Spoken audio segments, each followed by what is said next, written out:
What's going on, y'all? I'm back with another quick volume of Welcome to the Franchise here. It is draft week. Definitely an exciting time, one of my favorite times of the year when it comes to sports. Even though it's quiet on the NFL front, and we love football, but I'm here to tap back in on the NFL draft coming up on Thursday. I know I've been going through a few little takes with some of the picks that I think some of the teams will make or should make or what I would like to see. So with that being said, I'm going to tap straight into it and just talk about the picks that I think should happen from 21 to 30. I think I did all the way from the number 1 pick to 20 so far. So I want to finish it out with 21 to 30 until I get to the final 2 picks of course, the 2 teams that played in the Super Bowl with the Eagles and the Chiefs.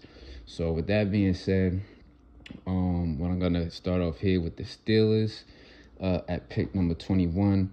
I think that the Steelers do need a quarterback that's gonna be able to rival Lamar Jackson in that division.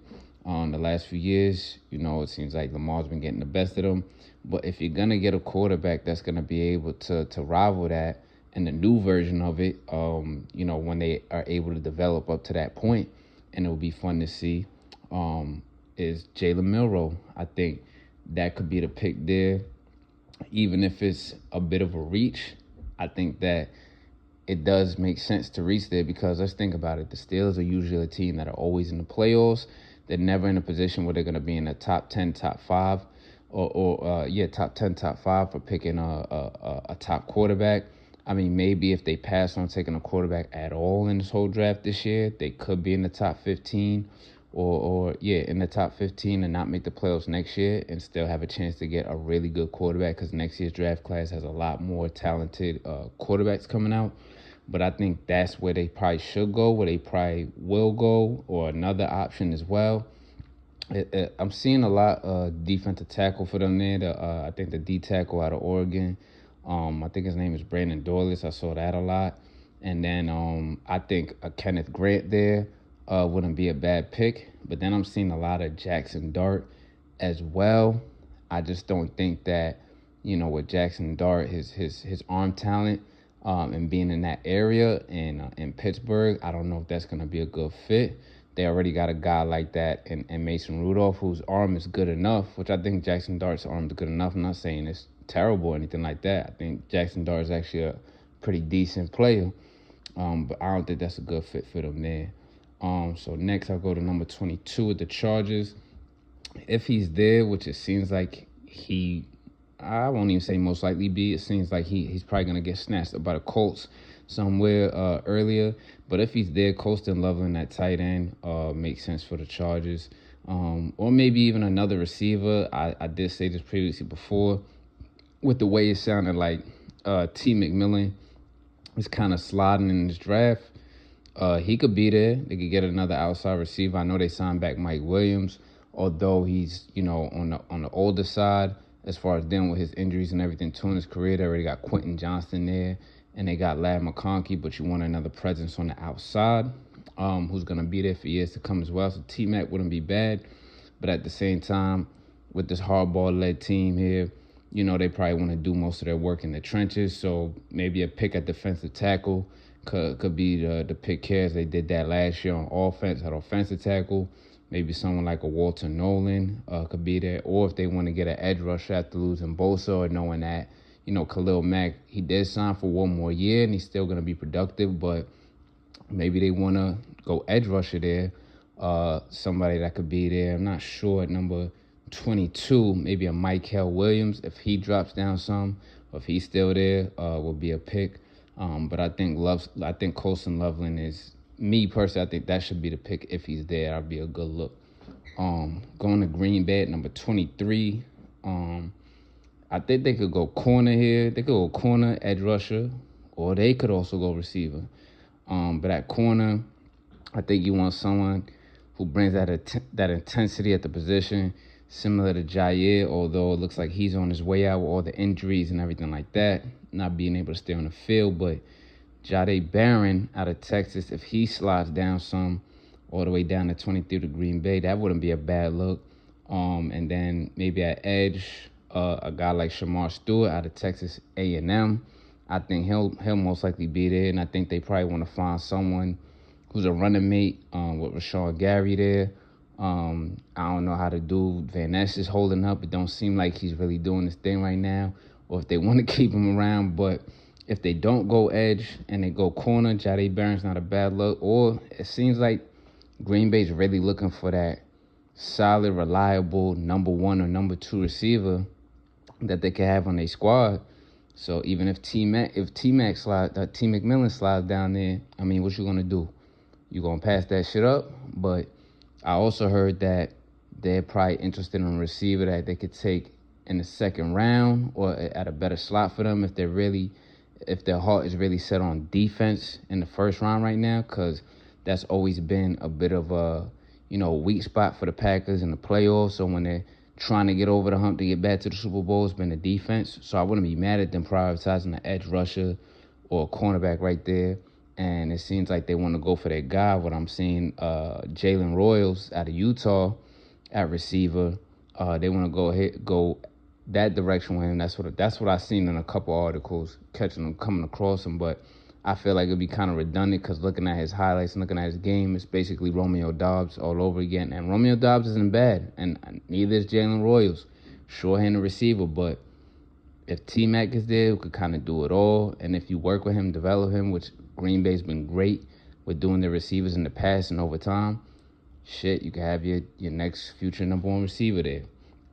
But next, let's move to the Vikings. Honestly, the Vikings, keep it real simple here. I think the Vikings should just go ahead and protect the kid back there since he's going to be in his first starting season. We still don't really know what he is in J.J. McCarthy, but he could still be good. But you might as well just put protection around him. Go ahead and get an old lineman like Josh Simmons at tackle or Donovan Jackson, both of them out of Ohio State, guard and tackle. But do everything you can to protect them. If you don't want to go that route and if you want to try refresh your defense, I know they're getting a little older there, I guess you go for a safety like Nick Amenwari. Maybe you go that direction. If he's there, if you want to go corner, I know he's coming off ACL, Siobhan Ravel. You could do some shit like that. Following that, at number 25, I mean, this is easy money right here. This is easy money. This pick right here. Like, you got to go get his guy. You got to go get a Emeka Egbuka for C.J. Stroud. I think that you could go O-line later on in the draft. This draft, honestly, is sneakily deep to me when you really look at it at O-line, edge rusher, and receiver. A couple other spots, too. I think D tackle's deep. So it's like, if you don't get somebody in the first 2 to 3 rounds, it's not the end of the world. If you set them up in the right situation, coach them up, and everything like that, put them in your system to really do their thing and contribute. But I think that's easy money right there. Get a Emeka Egbuka for your guy C.J. Stroud. They need receivers over there on the Texans. And then you could get some O-line later on in the draft. Now, number 26 for the Rams here. Excuse me. At first, I was saying this a long time ago, right, when the offseason started. I think here they go with Jaxon Dart. If he's available in case somebody does something crazy and trades up for him or makes a desperation pick for him before 26. But I think it's Jaxon Dart here because, don't you want to preserve your future, at QB with Jaxon Dart? He could learn from, a professional and Matt Stafford and help him develop as Stafford probably wants to play a few more years. You know what I'm saying? You might as well go ahead and take your guy right here instead of waiting around or feeling like, if he drops in the second round, maybe the Giants or the Browns or someone might take him. You might as well take him right now because all the other positions that you probably want, like I said, on defense, the Rams, they draft really well on defense, so they go heavy on defense in the past few drafts, it feels like. You can find that all over the board. And if you want to get a receiver later on, you can find that too, or offensive lineman. But if it's not Jaxon Dart, honestly, I would go with Josh Connolly, our offensive tackle. But seeing how the Rams have been drafting lately, like I just said right quickly, I could see them making some wild ass pick like the dude Carson Schwarzenegger out of UCLA at linebacker. I could see him doing some shit like that, or also fucking around and trading back for some more picks and doing whatever they want to do with that. Maybe trade back in the second round, get some more picks in the third. I don't know who they trade with that wants to do that and still get Jaxon Dart and your offensive tackle. Connolly could also slide in the beginning of the second, or some other old linemen that you could get. Maybe they do that. And then number 27 with the Ravens. I think that they gotta go. They gotta either go edge, offensive guard, or cornerback here. Todd Booker has been the pick I've been seeing around for a long time, and I like that pick for them right there. But he could also be, let's say somebody trades up, or let's say someone before them decides to go offensive guard there and take him. I think that the next person got to be James Pierce at edge rusher. I think that would be a good look for them. But then I also said earlier in one of my volumes that I could see the Bengals kind of taking a big swing, going crazy, and maybe taking someone like James Pierce or Mike Green there, or somebody does take James Pierce before that.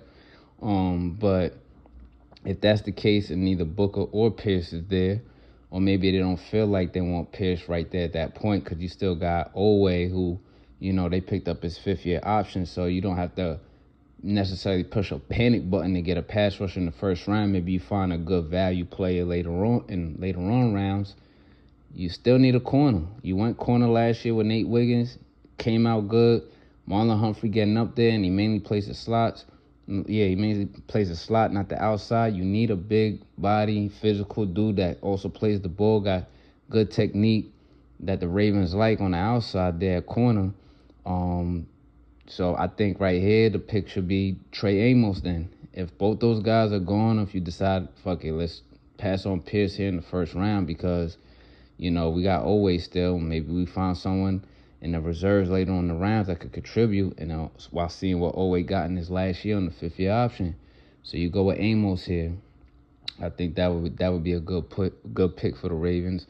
And then with the Detroit Lions, another easy money pick right here to me.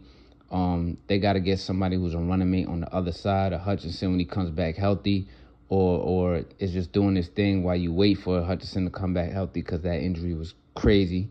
And hopefully he's making a speedy recovery. But Donovan Izaraku, the dude out of Boston, I think the way that he plays, you see his highlights, his play style, I think is the embodiment of, what Dan Campbell says he wants his team, his roster, his players to be.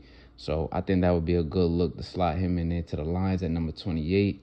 Number 29, the Commanders, I don't know, where do they go? Edge, defensive back, or do they take another receiver just in case? Because, Debo, they got Debo there, they got Terry there. They've been in the league for a while. Debo has a lot more wear and tear on him and everything like that. High usage, also playing running back. So they do late in that round a just in case pick and just take someone like Luther Bird in the third, since they don't have De'Ami Brown anymore. Do they take him just in case and he can learn behind the vets while playing in the slot? You don't have to use him too high volume, but maybe he's a piece for Jaden Daniels in the future. Or do you, start building more on your defensive side also that could definitely use some more help? They overachieved by what they did a bit leading into the playoffs. And you got Mikey Sanders still there, but who else is there? And also, who's your edge rusher? Who's your pass rusher there? For real, that's gonna be consistent and really fuck shit up. But maybe they go DB and at this point with a Max Hairston or with a Siobhan Ravel, if they're there. If there's a pass rusher still there, let's say with the Ravens, like I said, probably passing on James Pierce. Do they pick him up? That kind of would be a good look for them, a sneaky good look for them, so they can really keep fucking shit up going into the playoffs. And then at number 30, the Bills. Right here, I think I could see them. I think what they should do, I could see them doing is, stealing a receiver right here, maybe a little bit of a reach. But a lot of people seem to like this prospect here, receiver, and Jaden Higgins out of Iowa State. Big body guy. They already got Keon Coleman there, but then to round out everything else, you got rid of Matt Collins to round out everyone else, where you got Khalil Shakir in the slot. You got Keon Coleman still coming along. I think Jaden Higgins is a little bit more skilled in the route tree. Big body. Separation could be a little bit better, but he could run some decent routes. Another big target for Josh Allen. Jaden Higgins, or do they go edge Do they go edge? Maybe a bit of a reach here also with JT Tuimoloau out of Ohio State. But if anything, I think probably what would make the most sense for them, what they really would need, is probably cornerback. So Ben Morrison out of Notre Dame, I think should really, really be the pick here. So I think Ben Morrison would be a good look at corner. They've been having to shore up that spot for a little while now, outside of the other side of the corner, Christian Benford, and the slot corner position with Teron Johnson. Kaiir Elam did not work out at all. He's a bust. I ain't gonna hold you. I kind of seen that shit coming when he came out of Florida. I was like, oh, all right, the Bills making that pick? Cool, that's what's up. That I don't know if it's gonna work out there for him. But I think that a pick like Ben Morrison here or JT Tuimoloau out of Ohio State would make the most sense, or even a Trey Harris at receiver if you don't want to go with Jaden Higgins there, because I think he's slotted by most more talented or ahead of a guy like Jaden Higgins. So that would round out right there, 21-30 for me on this quick volume of Welcome to the Franchise. Definitely want to tap in more with some NFL draft takes here as it's really rolling around, and it's coming up in a few days. Man, we can't wait to see this shit and just see how everything shakes out. I'm pretty sure there's going to be some crazy storylines leading up to, or definitely on the day of or the day after. And maybe some players get traded also, some more picks get traded so that the teams can start building and constructing their roster the right way. But for right now, it's going to wrap this up for a quick volume of Welcome to the Franchise. Y'all out there, be easy.